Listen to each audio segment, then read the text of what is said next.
warahmatullahi wabarakatuh. Selamat siang dan salam sejahtera bagi kita semua. Yang terhormat Kepala SD 8 Kadamas Bapak Mulyono Sarjana Pendidikan, yang kami hormati Ibu Tessa Erviana selaku calon guru penggerak Angkatan 7 Kabupaten Kudus, yang kami hormati Bapak Ibu guru SD 8 Kadamas. Yang pertama dan utama, marilah kita senantiasa menambah rasa syukur kepada Tuhan Yang Maha Esa karena berkenannya sehingga pada siang hari ini kita bisa melaksanakan acara diseminasi dan pengibasan penerapan budaya positif di SD 8 Kadamas. Hadirin yang kami hormati, di sini kami sebagai pembawa acara akan membacakan susunan acara. Yang pertama pembukaan, acara yang kedua menyanyikan lagu Indonesia Raya, acara yang ketiga pemaparan diseminasi dan pengibasan penerapan budaya positif, serta acara yang keempat adalah penutup. Untuk mengawali acara kita pada siang hari ini, mari bersama kita buka dengan bacaan basmalah. Bismillahirrahmanirrahim. Dilanjutkan acara yang kedua, menyanyikan lagu Indonesia Raya yang akan dipimpin oleh Ibu Rini Sulistiawati. Kepadanya kami persilakan. Hadirin kami mohon berdiri.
Hadirin disilakan duduk kembali. Bapak Ibu hadirin yang kami hormati, acara yang ketiga yaitu pemaparan diseminasi dan pengibasan penerapan budaya positif yang akan disampaikan oleh Ibu Tessa Erviana selaku calon guru penggerak. Namun sebelumnya dari kami sebagai pembawa acara mohon maaf atas segala kekhilafan. Akhirul kalam. Wassalamualaikum warahmatullahi wabarakatuh. Assalamualaikum warahmatullahi wabarakatuh. Yang terhormat Kepala SD 8 Kadamas Bapak Mulyono Sarjana Pendidikan, yang saya hormati Bapak Ibu guru SD 8 Kadamas yang berbahagia. Terima kasih sudah meluangkan waktu untuk mengikuti diseminasi dan pengibasan penerapan budaya positif tentang aksi nyata tugas guru penggerak Angkatan 7 yang saya lakukan. Sebagai sekolah penggerak, pasti Bapak Ibu sudah paham betul tentang tujuan pendidikan menurut Ki Hajar Dewantara, yaitu menuntun segala kodrat yang ada pada anak-anak agar mereka dapat mencapai keselamatan dan kebahagiaan yang setinggi-tingginya, baik sebagai anggota masyarakat maupun sebagai manusia. Kita sebagai pendidik hanya dapat menuntun tumbuh dan hidupnya kekuatan kodrat yang ada pada anak-anak agar dapat memperbaiki lakunya, bukan dasarnya hidup atau tumbuhnya kekuatan kodrat pada anak. Selanjutnya budaya positif. Budaya positif sendiri yaitu nilai-nilai dan kebiasaan-kebiasaan di sekolah yang berpihak pada murid agar mereka dapat berkembang menjadi pribadi yang kritis, penuh hormat, dan bertanggung jawab sesuai dengan profil pelajar Pancasila. Konsep utama dari budaya positif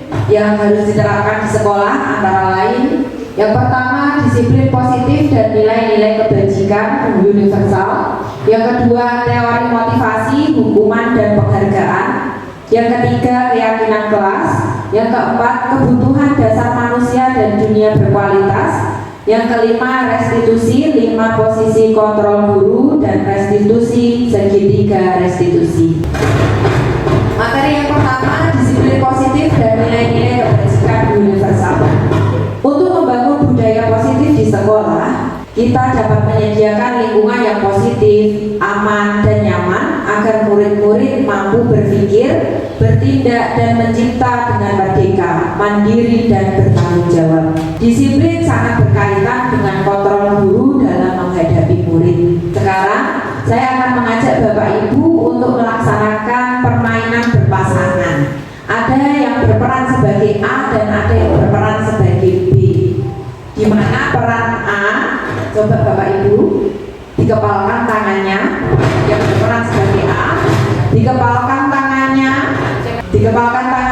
kemudian kita membayangkan isi dari kepalan tangan ini adalah sesuatu benda yang sangat berharga dan sangat penting bagi kehidupan kita, sehingga kita perlu menjaga benda tersebut sekuat tenaga dengan segala cara agar mungkin tidak direbut oleh orang lain atau kita membiarkannya direbut oleh orang lain. Kemudian tugas peran B, berusaha untuk membujuk, mengintimidasi, memarahi, menggelitik, bahkan menawari dengan uang agar peran A dapat membuka kepala tangannya.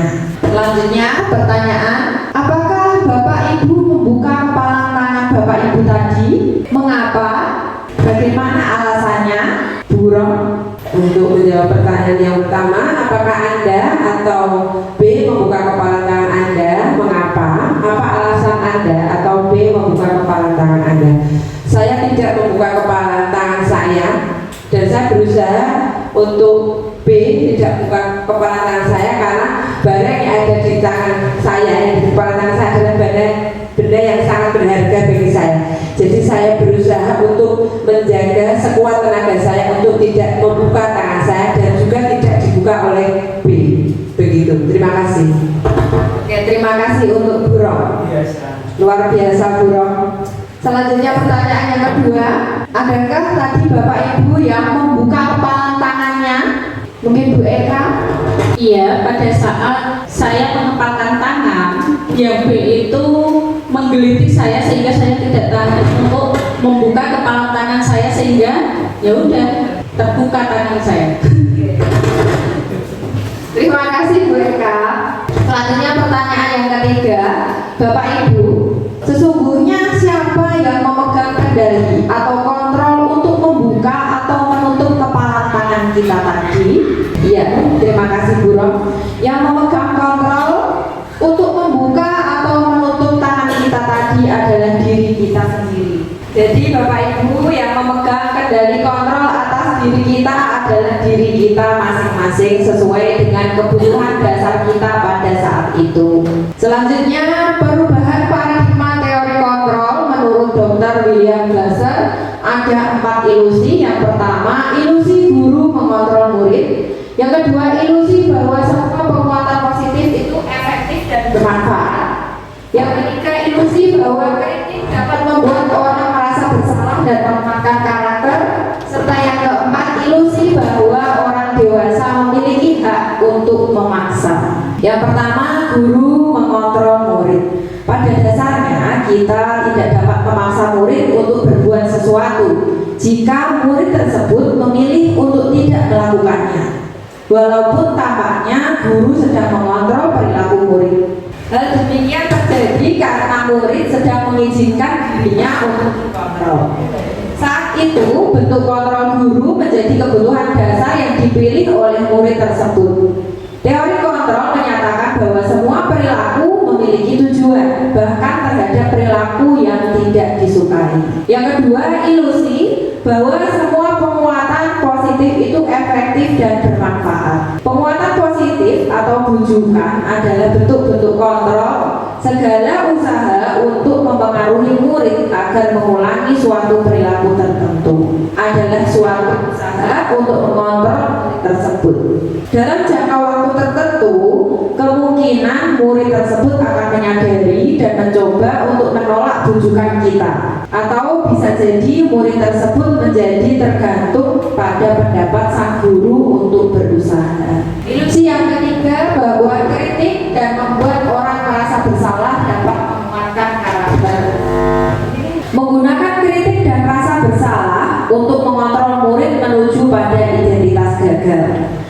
Mereka belajar untuk merasa buruk tentang dirinya.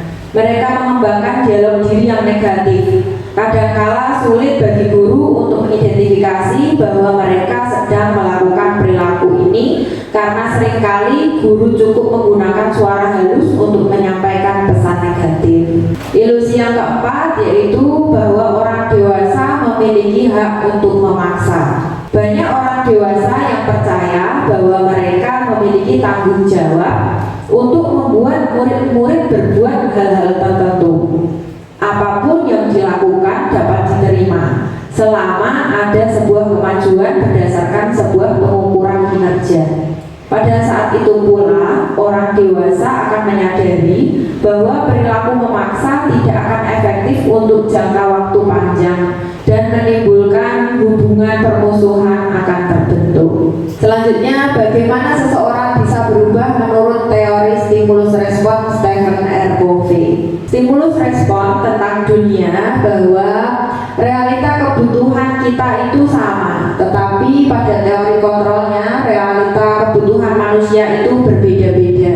Pada teori stimulus respon semua orang melihat hal yang sama, tetapi pada teori kontrolnya setiap orang memiliki gambaran yang berbeda-beda. Pada teori stimulus respon kita mencoba mengubah orang agar berpandangan sama dengan kita.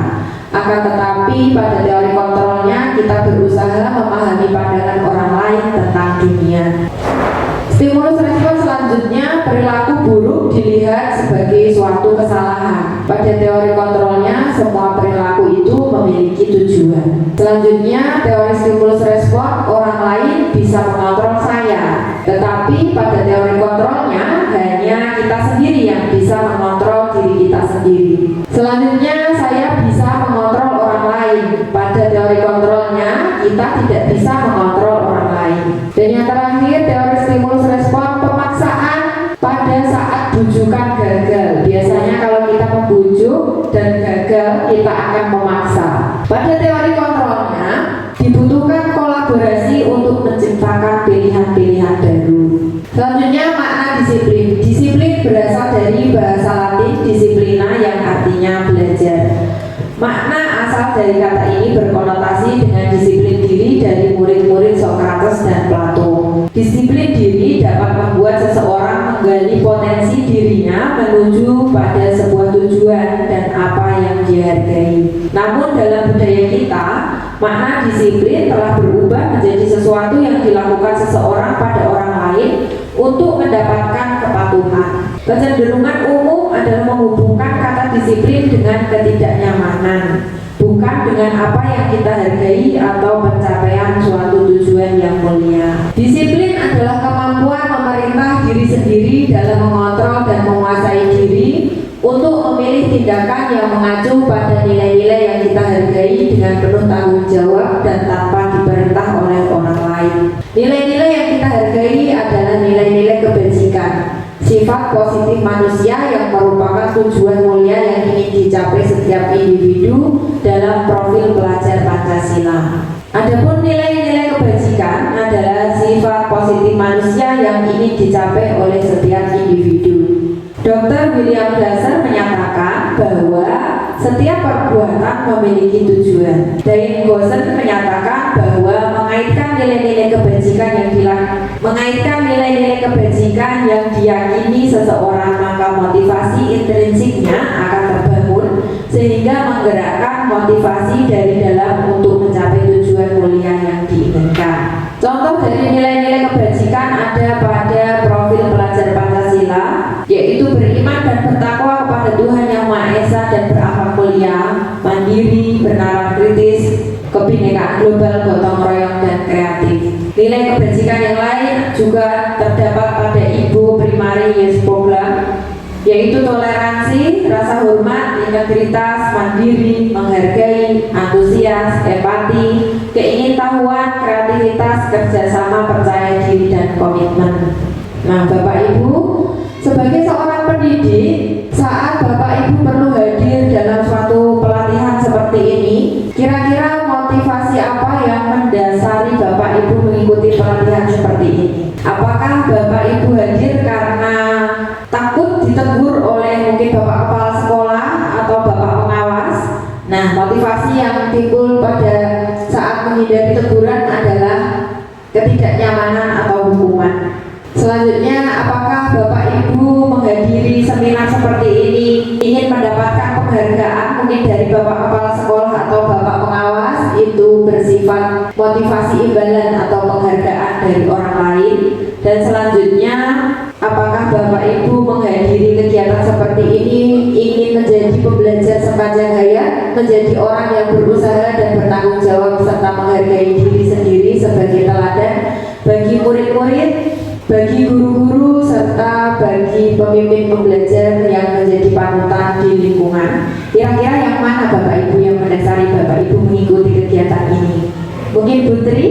Secara umum, mengikuti pelatihan adalah ingin menjadi pembelajar sepanjang hayat, menjadi orang yang berusaha dan bertanggung jawab serta menghargai diri sendiri sebagai teladan bagi murid-murid kita, guru-guru kita semua serta lingkungan di mana kita bekerja.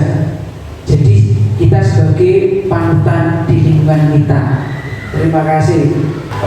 Luar biasa, terima kasih Pak Mul, bahwa kita menghadiri pelatihan seperti ini ingin menjadi pembelajar sepanjang hayat, ingin menghargai diri sendiri, juga ingin menjadi teladan bagi murid-murid dan rekan guru yang lainnya. Selanjutnya, penerapan disiplin positif.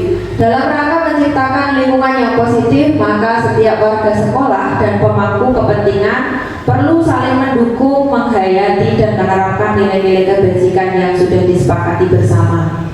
Untuk dapat menerapkan tujuan mulia tersebut, maka seorang pemimpin pembelajar perlu berjiwa kepemimpinan sehingga dapat mengembangkan sekolah dengan baik agar terwujud budaya sekolah yang positif sesuai dengan standar kompetensi yang sudah ditetapkan. Tujuan mulia dari penerapan disiplin positif adalah agar terbentuk murid-murid yang berkarakter, berdisiplin, santun, jujur, bertanggung jawab, dan menjadi pembelajar sepanjang hayat sesuai dengan kompetensi lulusan yang diharapkan. Materi yang kedua yaitu tentang teori motivasi perilaku manusia. Yang pertama, untuk menghindari ketidaknyamanan atau hukuman, motivasi seperti ini bersifat motivasi eksternal. Yang kedua, teori motivasi untuk mendapatkan imbalan atau penghargaan dari orang lain. Teori motivasi seperti ini bersifat motivasi eksternal. Dan yang terakhir, untuk menjadi orang yang mereka inginkan dan menghargai diri sendiri dengan nilai-nilai yang mereka percaya, merupakan tujuan disiplin positif dan bersifat motivasi internal. Pertanyaan selanjutnya, sebagai seorang guru, Bapak Ibu hadir di kelas pada tepat waktu. Kira-kira motivasi apa yang mendasari perilaku Bapak Ibu? Apakah Bapak Ibu datang tepat waktu karena tidak ingin ditegur oleh atasan dan kemudian mendapatkan surat peringatan untuk menghindari ketidaknyamanan atau hukuman? Ataukah Bapak Ibu ingin mendapatkan pujian dari atasan dan mendapatkan penghargaan sebagai karyawan atau guru berprestasi? Jika ini pilihan Bapak Ibu, pilihan ini merupakan motivasi ingin mendapatkan imbalan atau penghargaan dari orang lain.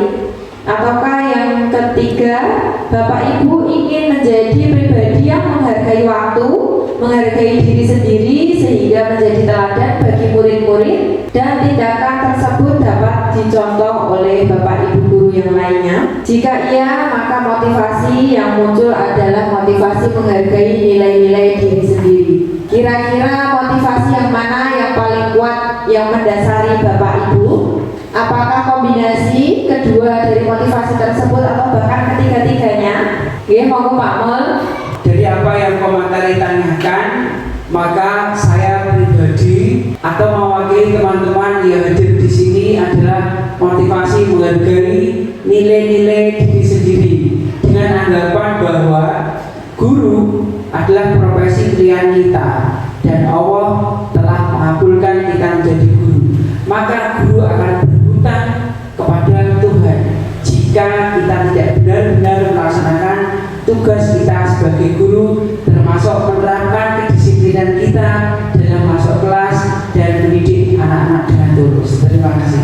Terima kasih Pak Mul. Jadi motivasi yang mendasari Bapak Ibu di SD 8 Kadamas alhamdulillah adalah motivasi yang ingin menghargai diri sendiri, ingin menjadi teladan bagi murid-murid, dan ingin menjadi teladan bagi rekan guru yang lainnya. Selanjutnya, Bapak Ibu, bila di sekolah kita tidak ada peraturan yang mengharuskan guru datang tepat waktu dan tidak ada surat teguran bagi guru yang datang terlambat, tidak ada pula atasan yang memuji, apakah Bapak Ibu akan datang tepat waktu untuk mengajar murid-murid?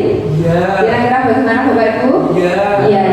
Selanjutnya, menurut Bapak Ibu, dari ketiga jenis motivasi tadi, motivasi manakah yang saat ini paling banyak mendasari perilaku murid-murid kita, Bapak Ibu? Kira-kira motivasi yang mana, Bapak Ibu? Menurut saya motivasi yang ketiga yaitu motivasi internal. Terima kasih. Terima kasih Bu Kris. Motivasi yang mendasari murid-murid kita di sekolah masuk pada motivasi yang ketiga, yaitu ingin menghargai diri sendiri. Selanjutnya Bapak Ibu, strategi apa yang selama ini Bapak Ibu terapkan untuk menanamkan disiplin positif pada murid-murid dan bagaimana hasilnya pada perilaku murid-murid Bapak Ibu? Ya, monggo Pak Dimas. Dengan memberikan contoh dan kebiasaan setiap hari. Ya, terima kasih Pak Dimas.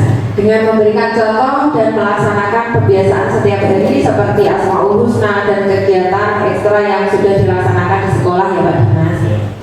Selanjutnya, nilai-nilai kebajikan apa yang Bapak Ibu berusaha tanamkan kepada murid-murid baik di kelas maupun di sekolah? Ya, tulis. Untuk nilai kebijakan yang saya terapkan, nilai belajar Pancasila. Terima kasih Bu Lis. Nilai yang diterapkan adalah nilai-nilai yang mengacu pada ke-6 dimensi profil pelajar Pancasila. Contoh kasus lagi Bapak Ibu, Iva kurang menguasai pelajaran matematika sehingga pada saat pelajaran tersebut berlangsung, dia lebih banyak berdiam diri atau menggambar di buku pelajarannya. Pada saat guru matematikanya, Pak Seno, menanyakan pertanyaan, Iva menjadi gugup dan tak sengaja menjatuhkan tasnya dari kursi, serta tiba-tiba menjadi gagap pada saat berupaya menjawab. Seluruh kelas pun tertawa melihat perilaku Iva yang bicara tergagap dan terkejut tersebut. Pak Seno pada saat itu membiarkan teman-teman Iva menertawakan Iva yang tergagap dan malu luar biasa, dan malahan meminta Iva untuk maju ke depan dan berdiri di depan kelas sambil menunjuk hidungnya karena tidak bisa menjawab pertanyaan dari Pak Seno. Kelas semakin gaduh dan anak-anak pun tertawa melihat Iva di depan kelas memegang ujung hidungnya. Nah, apakah Bapak Ibu setuju dengan tindakan Pak Seno terhadap Iva? Tidak ya Bapak Ibu. Menurut Bapak Ibu, apakah tindakan Pak Seno terhadap Iva adalah sebuah hukuman atau konsekuensi? Bagaimana Bro? Hukuman ya. Kenapa kok disebut hukuman Pak Dimas kira-kira? Karena dihukum memegang hidung. Terima kasih Bu Siti. Ya, tindakan Pak Seno adalah sebuah hukuman karena Iva diminta maju ke depan kelas untuk memegang ujung hidungnya.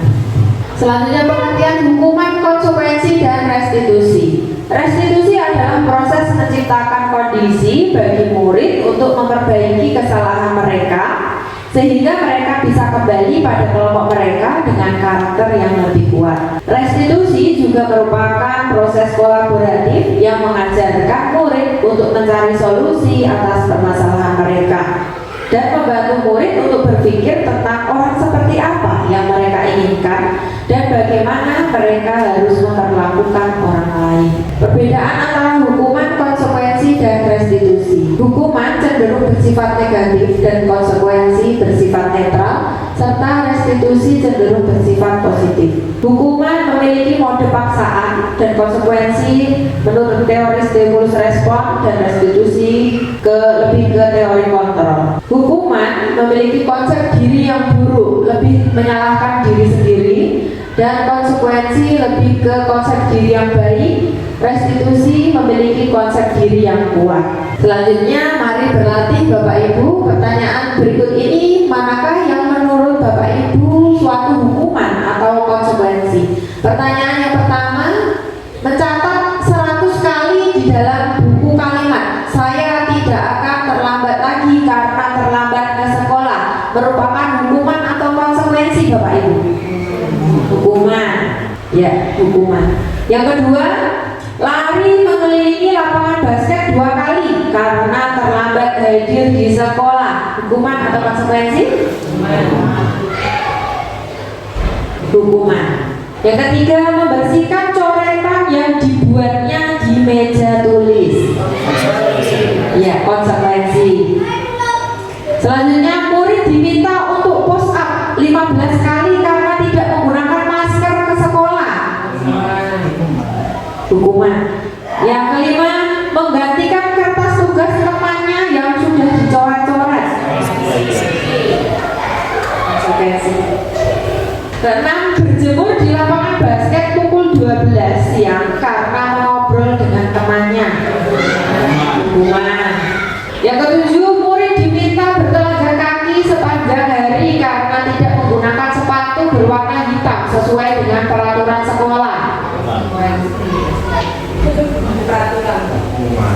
Hukuman, Bapak Ibu. 8, berdiri di depan kelas sambil mengangkat satu kaki karena tidak bisa menjawab pertanyaan. Hukuman. Yang 9, membersihkan tumpahan air di meja tulis karena tersenggol pada saat belajar. Konsekuensi. 10, kehilangan 10 menit jam istirahat karena untuk mengerjakan tugas dan terlambat datang sehingga tertinggal pelajaran selama 10 menit. Konsekuensi. Terima kasih Bapak Ibu. Selanjutnya kasus Ibu Anas, guru kelas 2 SD mendapatkan masalah. Murid-muridnya tidak bisa tertib berdiri antri di depan pintu kelas dan selalu berebutan kalau masuk kelas. Ini tentunya sangat mengganggu proses pembelajaran di mana kelas tidak dapat dimulai tepat waktu karena Bu Anas sibuk menenangkan murid-muridnya untuk waktu yang cukup lama. Akhirnya Bu Anas berpikir cepat dan mengandalkan stiker bintang. Setiap murid-muridnya yang akan masuk kelas usai jam istirahat, Bu Anas akan mengiming-imingi muridnya dengan stiker bintang. Siapa yang dapat berdiri lurus dan berbaris rapi antri di depan pintu dapat bintang dari Bu Anas. Sebagian besar murid-muridnya menyambut tantangan tersebut dan langsung berdiri rapi di depan pintu agar mendapatkan stiker bintang. Hal ini terus dilakukan Bu Anas selama beberapa minggu karena cukup berhasil membuat murid-muridnya berdiri rapi antri di depan pintu. Sampai pada suatu saat Bu Anas sakit, terpaksa digantikan oleh Pak Heru. Pak Heru tidak mengetahui tentang stiker bintang dan benar saja pada saat mau masuk kelas usai jam istirahat, murid-murid kelas 2 kembali berebutan masuk kelas.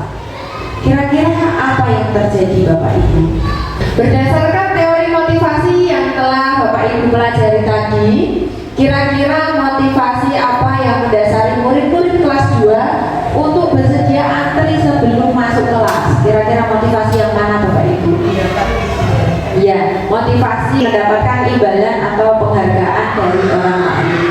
Yang kedua, adakah cara lain agar murid-murid kelas 2 bersedia antri di depan kelas tanpa diberikan penghargaan yang berupa stiker bintang? Kira-kira ada apa tidak Bapak Ibu? Ada Bu Rom? Ya, kira-kira bagaimana caranya Bu Rom? Untuk murid kelas 2 agar bisa antri dengan di depan kelas tanpa ada penghargaan stiker, bisa kita lakukan dengan menanamkan nilai-nilai kebajikan, yaitu dengan memotivasi juga bisa. Begitu Bu Desa. Ya, terima kasih Bu Rom. Cara lain agar murid-murid kelas 2 dapat antri di depan kelas adalah dengan ditanamkan nilai-nilai kebajikan sejak dini sehingga muncullah motivasi internal dalam diri anak-anak sehingga tidak lagi ingin mendapatkan penghargaan atau imbalan dari orang lain. Selanjutnya, pengaruh dihukum oleh penghargaan. Jadi penghargaan ini tidak selalu bersifat efektif ya Bapak Ibu. Yang pertama, pengaruh jangka panjang dan jangka pendek. Penghargaan tidak efektif, penghargaan merusak hubungan, penghargaan mengurangi ketepatan, penghargaan menurunkan kualitas, penghargaan mematikan kreativitas, penghargaan menghukum, dalam diri atau intrinsik. Pengaruh jangka panjang dan jangka pendek. Jangka panjang dan jangka pendek. Jika kita menggunakan penghargaan lagi dan lagi, maka orang tersebut akan bergantung pada penghargaan yang diberikan, serta akan kehilangan motivasi dari dalam dirinya. Jika kita mendapatkan penghargaan untuk melakukan sesuatu yang baik, selanjutnya penghargaan tidak efektif. Jika saya mengharapkan suatu penghargaan dan tidak mendapatkannya, maka saya akan kecewa dan berkecil hati, serta kemungkinan lain kali saya tidak akan berusaha sekeras sebelumnya. Jika kita memberikan seseorang suatu penghargaan untuk melakukan sesuatu, maka kita harus terus-menerus memberikan penghargaan itu jika kita ingin orang tersebut meneruskan perilaku yang kita inginkan.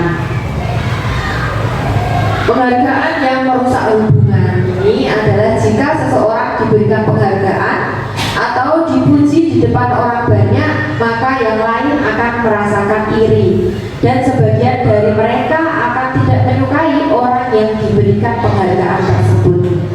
Jika seorang guru memberikan penghargaan kepada murid-muridnya, besar kemungkinan murid-muridnya termotivasi hanya untuk menyenangkan gurunya saja. Mereka tidak akan bersikap jujur kepada guru tersebut. Penghargaan menciptakan persaingan di dalam kelas, dan persaingan akan menciptakan kecemasan. Mereka yang percaya bahwa mereka tidak memiliki kesempatan untuk mendapatkan penghargaan akan berhenti untuk berusaha. Selanjutnya, penghargaan mengurangi ketepatan. Menurut riset yang pertama, dalam sebuah percobaan, sekelompok anak laki-laki berusia sekitar 9 tahun diminta untuk melihat gambar-gambar wajah yang ditampilkan di layar, dan mereka harus memberitahukan jika wajah-wajah tersebut sama atau berbeda. Gambar-gambar tersebut hampir sama. Beberapa dari mereka diberikan penghargaan dalam bentuk uang pada saat mereka memberikan jawaban benar, sementara sebagian yang lain tidak. Hasilnya, anak laki-laki yang dibayar membuat lebih banyak kesalahan. Riset yang kedua, anak-anak diminta untuk mengingat kata-kata tertentu, kemudian mereka diminta mengambil kartu yang berisi kata-kata yang diingat tersebut setiap kali muncul. Beberapa anak diberikan permen setiap mereka memberikan jawaban yang benar, dan sebagian yang lain hanya diberitahu saja bila mereka memiliki jawaban yang benar. Hasilnya, anak-anak yang mendapatkan permen jawabannya banyak yang tidak tepat dibandingkan anak-anak yang hanya diberi jawaban benar saja. Penghargaan yang menurunkan kualitas adalah penghargaan yang pengamatannya dilakukan pada sekelompok mahasiswa yang sedang bekerja praktik di sebuah surat kabar atau universitas. Pada saat itu, mereka sedang belajar menuliskan artikel tentang sebuah judul berita utama. Seiring waktu, mahasiswa tersebut semakin mampu bekerja cepat. Kemudian, ada beberapa mahasiswa yang dibayar untuk setiap judul berita utama yang mampu dihasilkannya. Dan setelah beberapa lama, mahasiswa yang dibayar ini hasil kinerjanya berhenti berkembang. Mereka yang tidak menerima bayaran akan terus berupaya mengasah diri menjadi lebih baik. Selanjutnya, penghargaan yang mematikan kreativitas. Murid-murid diminta berpikir mengenai hadiah atau penghargaan yang bisa mereka dapatkan bila berhasil menulis sebuah puisi. Kreativitas kelompok murid-murid ini menjadi berkurang dibandingkan dengan yang tidak diberitahukan tentang hadiah yang bisa mereka terima. Penelitian yang lain menunjukkan bahwa pekerjaan seni atau sebuah penulisan cerita menjadi kurang kreatif bila dijanjikan sebuah penghargaan. Dalam tugas-tugas memecahkan masalah, para murid memakan waktu yang lebih lama dan memberikan jalan keluar yang kurang kreatif saat mereka dijanjikan sebuah penghargaan. Selanjutnya, penghargaan menghukum. Penghargaan menghukum mereka yang tidak mendapatkan penghargaan. Misalnya dalam sistem ranking, mereka yang mendapatkan ranking kedua akan merasa paling dihukum. Memberikan penghargaan dan hukuman adalah hal yang sama karena keduanya mencoba mengendalikan perilaku seseorang. Karena orang pada dasarnya tidak suka dikendalikan dalam jangka waktu lama, penghargaan akan terlihat sebagai hukuman. Jika suatu penghargaan diharapkan, namun kita tidak mendapatkannya, maka kita akan merasa dihukum. Seperti contoh tadi, anak-anak yang menginginkan ranking 1 tapi pada kenyataannya dia mendapatkan ranking 2, maka dia akan merasa sangat dihukum. Selanjutnya, motivasi dari dalam diri atau motivasi intrinsik. Saat seorang anak belajar untuk pertama kali menggabungkan huruf-huruf dengan kata-kata dan serta menyadari bahwa ia dapat membaca, timbul pijat di matanya dan sebuah senyuman di wajahnya. Anak-anak tersebut begitu gembira bahwa ia telah mempelajari dan menguasai suatu keterampilan baru. Kesadaran akan kemampuannya bahwa dia sudah dapat membaca sesungguhnya sudah dapat merupakan sebuah penghargaan.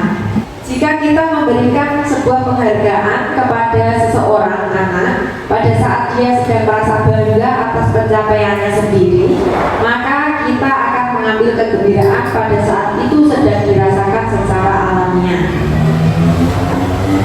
Materi yang ketiga tentang keyakinan kelas, Bapak Ibu.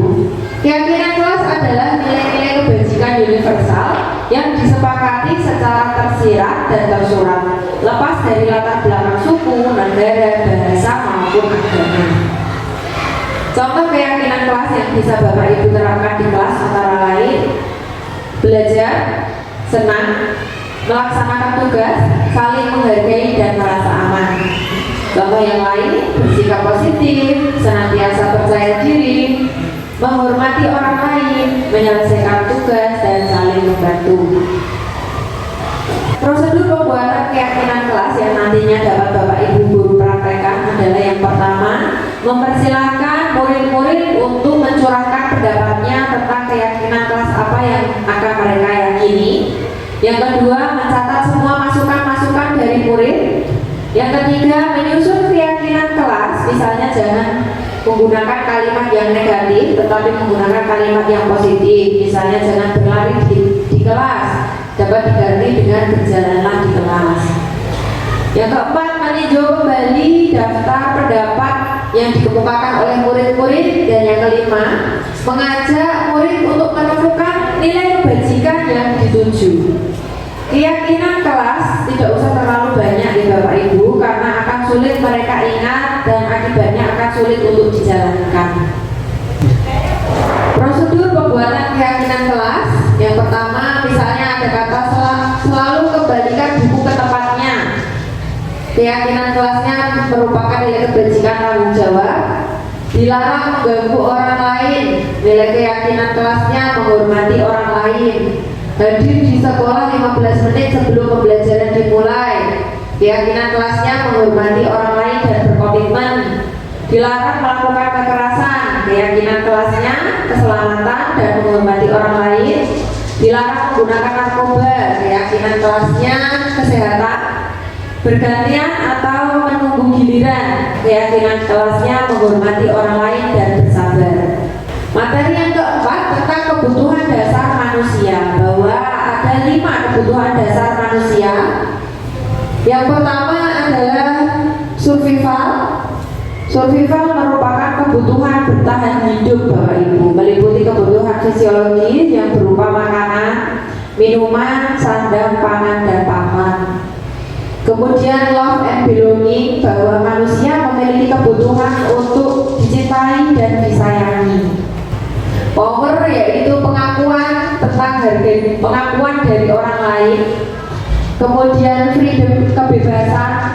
Dan yang terakhir adalah fun, bersenang-senang.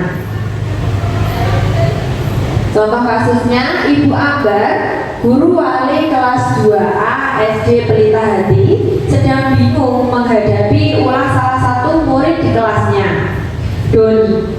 Beberapa anak di kelas 2 telah datang padanya dan mengeluhkan Doni yang sering kali meminta bekal makan siang temannya dengan paksa.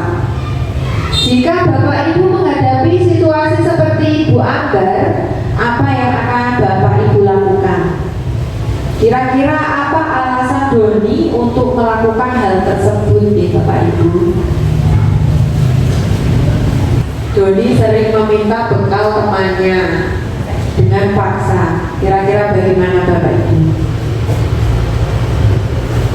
Untuk menghadapi situasi seperti yang Ibu Ambar alami, mungkin kita sebagai guru kita perlu mencari alasan ataupun kita perlu menanya langsung kepada Doni apa alasan Doni melakukan hal tersebut. Nah, dari jawaban dari tadi kita bisa mengambil langkah untuk bisa menyelesaikan masalah tersebut. Begitu Bu. Terima kasih Bu Rom. Ya. Bapak Ibu, kita bisa menganalisis kebutuhan Doni, kebutuhan yang diinginkan Doni, karena pada dasarnya setiap perilaku itu memiliki tujuan. Dan kira-kira apa tujuan Doni meminta bekal temannya dengan paksa? Yang pertama, kira-kira jawabannya kebutuhan yang berusaha dipenuhi oleh Doni adalah yang pertama, survival atau kebutuhan bertahan hidup. Doni merasa lapar dan orang tuanya tidak membawakan bekal makanan. Yang kedua, mungkin Doni ingin mendapatkan perhatian dari temannya. Ini merupakan kebutuhan love and belonging. Ingin dicintai dan ingin disayangi. Yang ketiga, mungkin Doni ingin merasa hebat karena temannya tadi takut sehingga teman-temannya menurutinya. Ini merupakan kebutuhan power atau kekuasaan. Yang keempat, freedom. Doni merasa bosan dengan bekalnya yang selalu sama. Ini merupakan kebutuhan kebebasan yang diinginkan oleh Doni. Dan yang keempat, fun. Doni hanya iseng ingin menikmati wajah temannya yang kesal, Bapak Ibu. Selanjutnya, kasus lagi ya Bapak Ibu. Bimo, seorang anak TKB, selalu berlari keluar kelas menuju jalan raya di depan sekolahnya yang ramai dengan kendaraan. Tingkahnya membuat Bu Guru Ani merasa bingung dan seringkali lari mengejarnya. Menurut Bapak Ibu, kebutuhan apa yang berusaha dipenuhi oleh Bimo jika jawabannya seperti ini? Aku senang main kejar-kejaran dengan Ibu Guru. Itu seru sekali. Kira-kira menurut Bapak Ibu ini kebutuhan dasar yang mana Bapak Ibu? Tadi kan ada 5 kebutuhan dasar. Kira-kira kalau jawabannya aku senang main kejar-kejaran dengan Bu Guru. Ya, yang fun nih Bapak Ibu. Lalu jika jawaban Bimo, aku hebat kan, bisa membuat Bu Guru kejar aku. Ini kira-kira kebutuhan dasar yang mana Bapak Ibu? Power. Ya, power. Power karena dia merasa hebat dan membuat Bu Gurunya mengejarnya. Kasus selanjutnya, Dinda, seorang anak SD kelas 3. Begitu tiba di rumah sepulang sekolah, dia menangis dan mengadu pada ibunya bahwa dia benci pada Bu Rani, gurunya. Menurut Bapak Ibu, kebutuhan apa yang berusaha dipenuhi oleh Dina jika jawaban Dinda seperti ini? Ibu guru tidak menyapaku hari ini, padahal aku memakai jepit rambut yang baru. Kira-kira kebutuhan yang mana Bapak Ibu? Ya, love and belonging. Dia ingin merasa diperhatikan oleh gurunya, disayangi, dicintai oleh gurunya. Selanjutnya, jika jawaban Dinda seperti ini Bapak Ibu, aku bosan, masa belajarnya cuma gitu-gitu aja, cuma dengerin ibu guru aja. Kira-kira kebutuhan dasar yang mana yang ingin dipenuhi oleh Dinda Bapak Ibu? Freedom, kebebasan. Dia menginginkan sesuatu hal yang baru, dia menginginkan mencoba hal yang baru. Itu 5 posisi kontrol guru. Ada 5 posisi kontrol guru. Yang pertama, guru sebagai penghukum, guru sebagai pembuat rasa bersalah, guru sebagai teman, guru sebagai pemantau, dan guru sebagai manajer. Guru sebagai penghukum cenderung memiliki suara yang keras dan bertanya seperti ini misalnya Bapak Ibu, patuhi aturan saya atau awas, seperti itu Bapak Ibu. Kemudian kamu selalu saja salah, selalu, pasti selalu yang kamu yang terakhir selesai. Guru seperti ini senantiasa percaya hanya ada berhasil, yaitu dengan cara dia dengan menghukum. Selanjutnya, pembuat rasa bersalah biasanya menggunakan suara yang lirih dan membuat anak merasa bersalah, membuat dirinya lebih buruk. Contohnya seperti ini, Bapak Ibu. Ibu sangat kecewa sekali dengan kamu. Contoh yang lain. Berapa kali Bapak harus memberitahu kamu ya? Kemudian, gimana coba kalau orang tua kamu tahu kamu berbuat begini? Kamu sedih apa tidak? Di posisi ini, murid akan memiliki penilaian yang buruk tentang dirinya, merasa tidak berharga dan merasa telah mengecewakan orang-orang yang disayangi. Selanjutnya, posisi kontrol guru sebagai teman. Ayo bantulah demi Bapak ya. Ayo ingat tidak bantuan yang Bapak selama ini berikan kepada kamu. Ya sudah, kali ini tidak apa-apa, nanti Ibu bantu bereskan ya. Itu contohnya Bapak Ibu. Hal negatif dari posisi kontrol guru sebagai teman adalah bila suatu saat jika guru tersebut tidak membantu, maka murid tersebut akan merasa sangat kecewa dan seperti kehilangan semangat. Karena murid sudah tergantung pada guru tersebut. Selanjutnya, posisi guru sebagai pemantau. Memantau berarti mengawasi. Pada saat itu kita sedang mengawasi dan kita bertanggung jawab atas perilaku orang-orang yang kita awasi. Posisi pemantau berdasarkan pada peraturan dan konsekuensi. Contohnya, kok sepatu kamu biru? Peraturannya apa di sekolah ini? Apa yang telah kamu lakukan? Apa sanksi dan konsekuensinya bila menggunakan sepatu yang berwarna biru? Contohnya seperti itu. Selanjutnya, posisi kontrol guru sebagai manajer. Posisi kontrol guru sebagai manajer lebih kepada mengajak anak untuk berdiskusi, menyelesaikan masalah yang dihadapinya. Misalnya, mengingatkan anak tentang nilai-nilai yang sudah diyakini bersama. Apa yang sudah kita yakini? Apa yang sudah kita yakini? Nilai-nilai kelas apa yang sudah kita sepakati bersama? Apakah kamu meyakininya? Jika kamu meyakininya, apakah kamu bersedia untuk memperbaikinya? Jika kamu memperbaiki ini, kira-kira hal apa yang menunjukkan pada diri kamu? Apa rencana kamu untuk memperbaiki hal ini? Selanjutnya, pertanyaan Bapak Ibu. Pertanyaan yang pertama, saya kecewa sekali dengan kamu. Kira-kira posisi kontrol guru sebagai apa, Bapak Ibu? Tadi ada 5 posisi kontrol guru. Kalau saya kecewa sekali dengan kamu, maka posisi kontrolnya adalah guru sebagai membuat rasa bersalah. membuat rasa bersalah.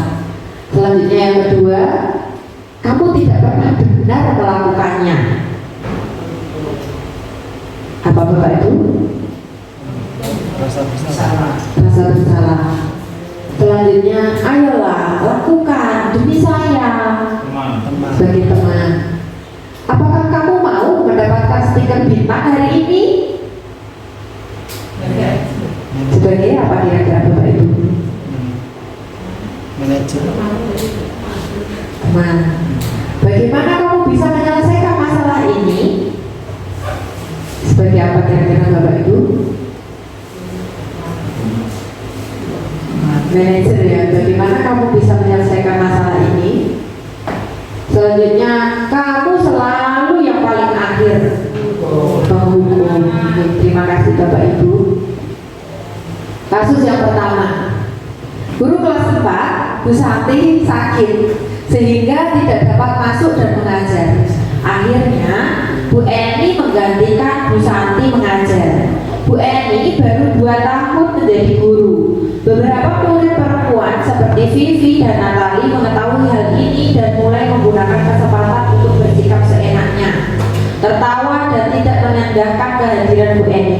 Bu Eni mencoba menyapa Vivi dan Natali dengan ramah sambil mengingatkan mereka untuk tetap fokus pada pengerjaan tugas tugasnya. Ayolah tugasnya dikerjakan. Nanti ibu ditegur bapak kepala sekolah kalau kalian tidak mengerjakan tugasnya. Tolong bantu ibu ya. Namun Vivi dan Natali malah menjadi tertawa. Ah bu, santai saja bu. Mereka tetap tidak mengerjakan tugas dan malah asik mengobrol. Kira-kira posisi kontrol apa yang dilaksanakan oleh Ibu Eni? Yang mana Bapak Ibu? Posisi kontrol sebagai teman. Kasus yang kedua, Anto dan Dino sedang bermain bersama di lapangan basket dan tiba-tiba terlibat dalam sebuah pertengkaran adu mulut. Dino pun menjadi emosi dan mengadakan kontak fisik, menarik kemeja Anto dengan kasar sampai 3 kancingnya terlepas. Pada saat itu guru piket langsung melerai mereka dan membawa mereka ke ruang kepala sekolah. Ibu Suti sebagai kepala sekolah berupaya untuk menenangkan keduanya, terutama Dino. Dino, sepertinya kamu saat ini sedang marah sekali. Mendengar hal itu, Dino pun mengalir bercerita tentang kekesalan hatinya. Ibu Suti pun melanjutkan bahwa membuat kesalahan adalah hal yang manusiawi, bahwa mempertahankan diri adalah hal yang penting.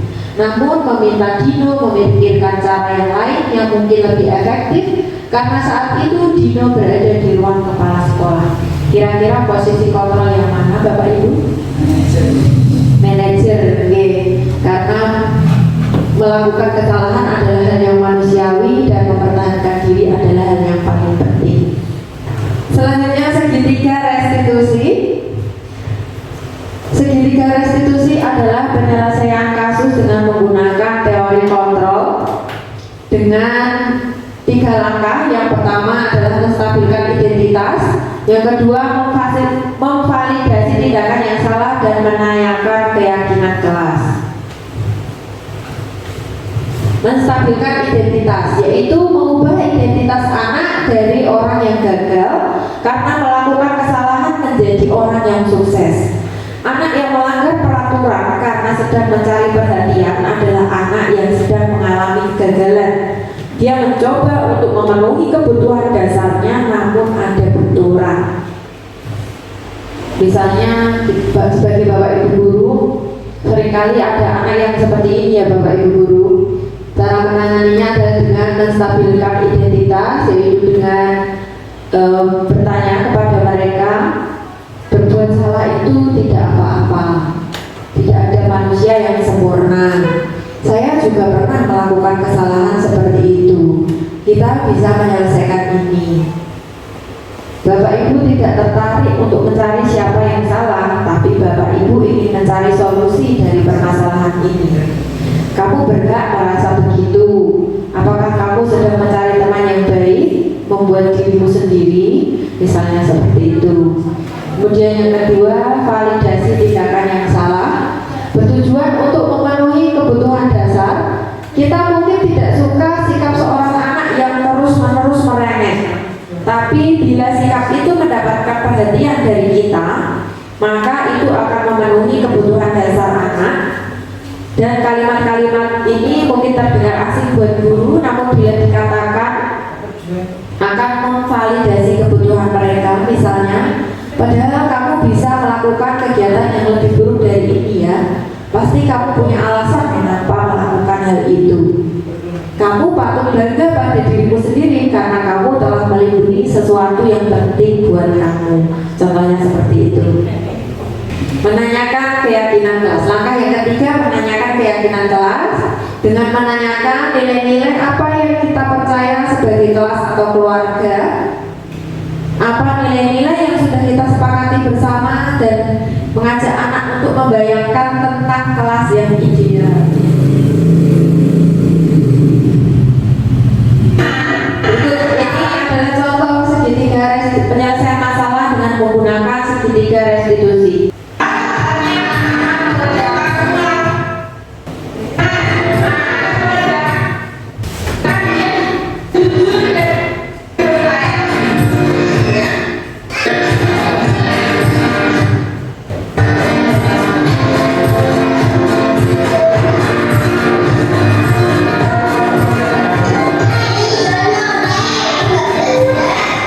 Ini adalah contoh kasusnya menyontek di kelas ya Bapak Ibu. Mungkin sekali kita temui di kelas.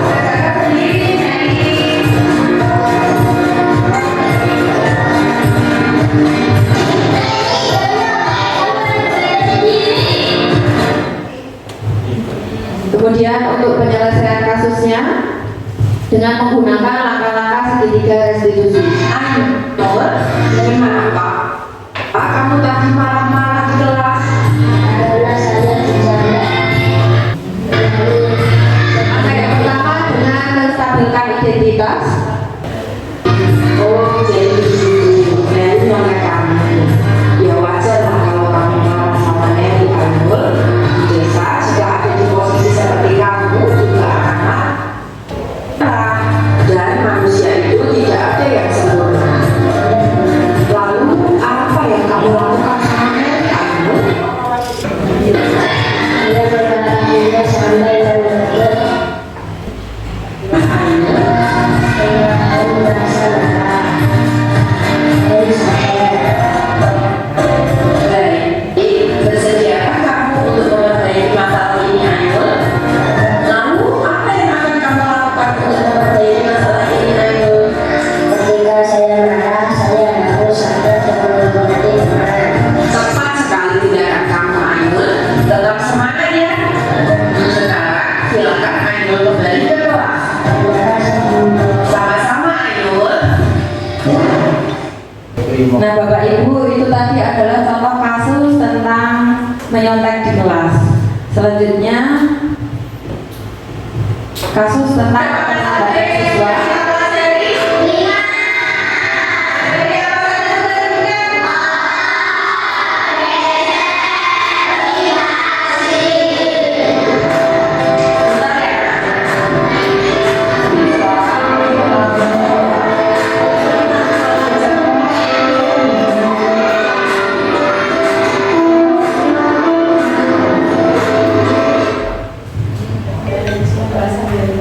Untuk penyelesaian kasusnya menggunakan langkah segitiga restitusi.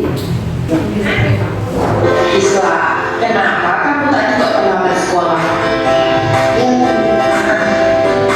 Kira-kira sudah berapa kali kamu terlambat sekolah? Yang pertama menstabilkan identitas. Dan terlambat masuk sekolah itu merupakan suatu kesalahan bukan? Baik Isla, terlambat itu merupakan suatu kesalahan. Hal itu manusiawi. Setiap orang juga pasti pernah melakukan kesalahan. Yang terpenting kita harus berusaha untuk belajar. Menurut aku, disiplin itu penting agar langkah yang kedua, validasi tindakan yang salah. Betul sekali Isla. Menghargai waktu itu sangat penting. Juga bermanfaat untuk orang-orang di sekitar kita. Supaya pekerjaan juga tidak menyerah. Juga melatih rasa kepedulian kita. Baiklah Isla, sikap yang baik sudah kamu lakukan, yaitu meminta maaf pada langkah yang ketiga dengan menanyakan keadaan kelas dan mengatakan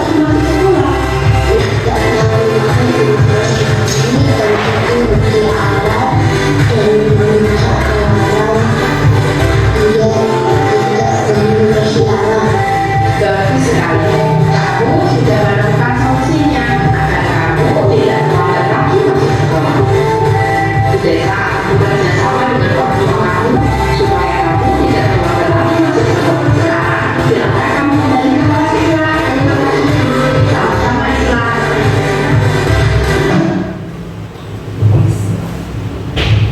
Baik Bapak Ibu, demikian penyelesaian masalah dengan menggunakan segitiga restitusi, yaitu dengan menggunakan 3 langkah.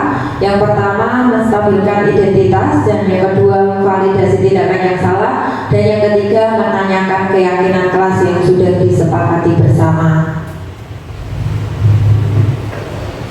Demikian pemaparan saya tentang aksi nyata pada modul 1.4 tugas calon guru penggerak angkatan 7 penerapan budaya positif di sekolah. Mudah-mudahan materi ini dapat bermanfaat, dan tentunya penerapan budaya positif di sekolah tidak dapat saya terapkan sendiri, tetapi memerlukan kerjasama